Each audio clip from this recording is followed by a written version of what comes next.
Hey guys, today you are going to start working on your rough draft. So if you turned in your plot outline yesterday and in Canvas it says that you got full points, then you are ready to start working on the rough draft of your story.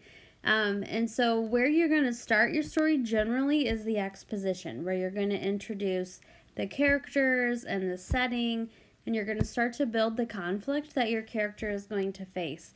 And so I want you guys to think about books that you have read where right away or almost right away you have said, whoa, this seems like a good book. Or the vice versa, the opposite of that. You've read a book and it's slow and it's hard to get into. What makes the difference? Generally, it's the way the story starts. Does it grab your attention right away, or do you kind of have to stick with it for the action or your interest to peak? And so on Canvas, I have this PowerPoint called Great Leads, and I usually talk through this with classes. But I wanted to show you some examples of leads from novels and then leads that students have written when they've done this assignment in the past as well. And so I have this last year. My daughter and I were obsessed with Zion. Every time he was on, we were watching. I love Ohio State. I've always been an Ohio State fan, but I do love Duke basketball. And last year, Zion was one of our favorite players to watch.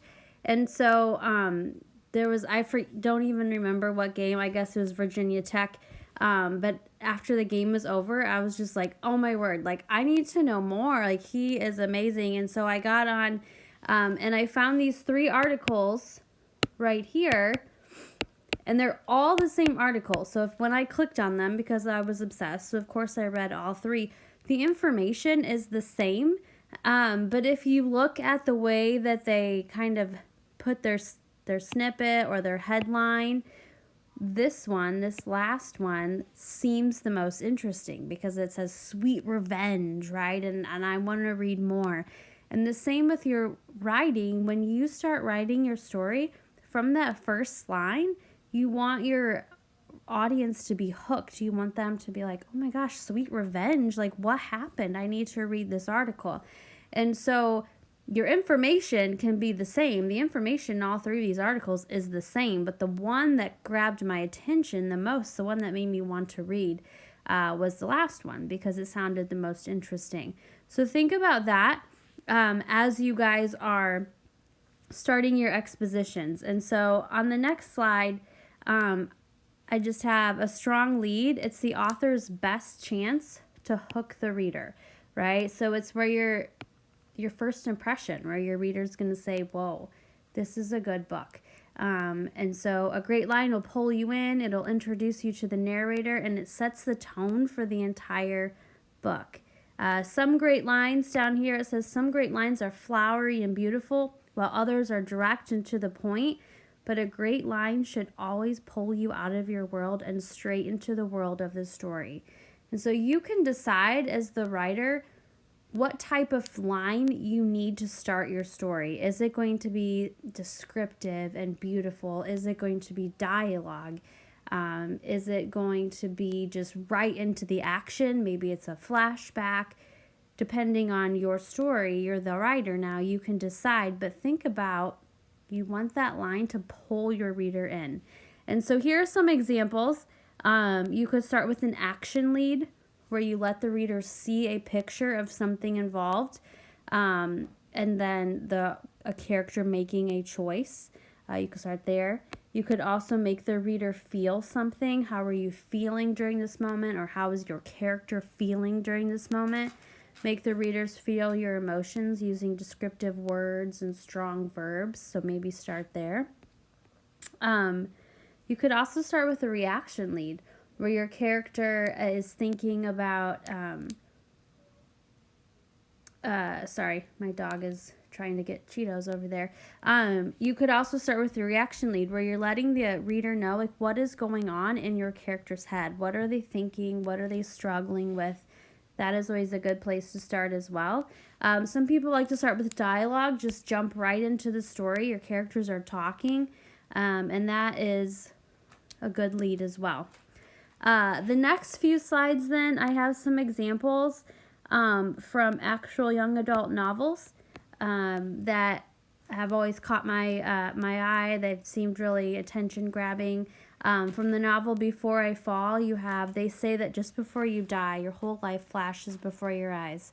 But that's not how it happened for me. I want to keep reading. That sounds interesting. I also have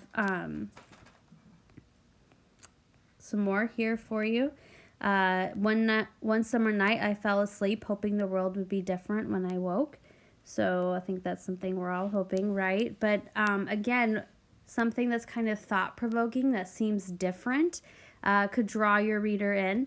And then the last few slides, I have examples of students. So students last year and the years before, their first lines of their stories. We do what's called a first line contest, where you, when your story is all finished, you are going to submit just your first line. And I have to figure this out a little bit because we're not in class, but we vote. And then whoever has the most votes per class will get bonus points added on to their paper. So you'll submit your first line. You don't submit your name, so nobody will know whose it is, but we just vote for the one we think is the most interesting or thought-provoking. I'll vote too. And then that person in each class that gets the most votes will get bonus points added on to their narrative story.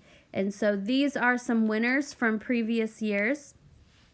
We have the first one, I felt like I was having an asthma attack, like something was sitting on my chest trying to make me feel, and yet that something was pushing me to do my best all at the same time.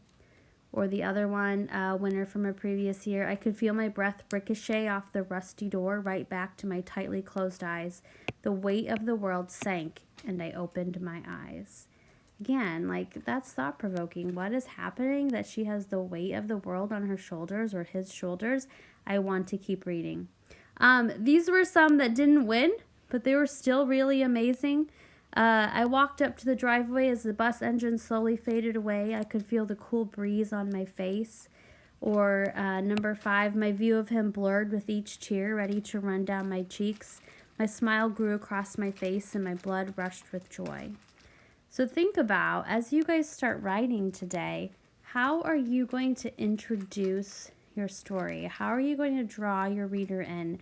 And so you're going to start with some sort of hook, like we always do in our writing. And then after that, you're going to start with your exposition, where you're introducing your characters and your setting.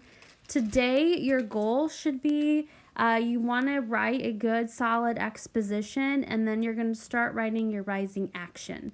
So don't feel like you have to write your entire story today. We're going to do this over multiple days. But today would be your exposition, where you're introducing your setting, your characters, your conflict, and then you're starting that rising action, where you're starting to build the suspense to that turning point or the climax. As always, we can Zoom if you have questions, or feel free to email me. This is always one of my favorite assignments, so I'm excited to read your stories, and definitely let me know if you have questions. Thanks, guys.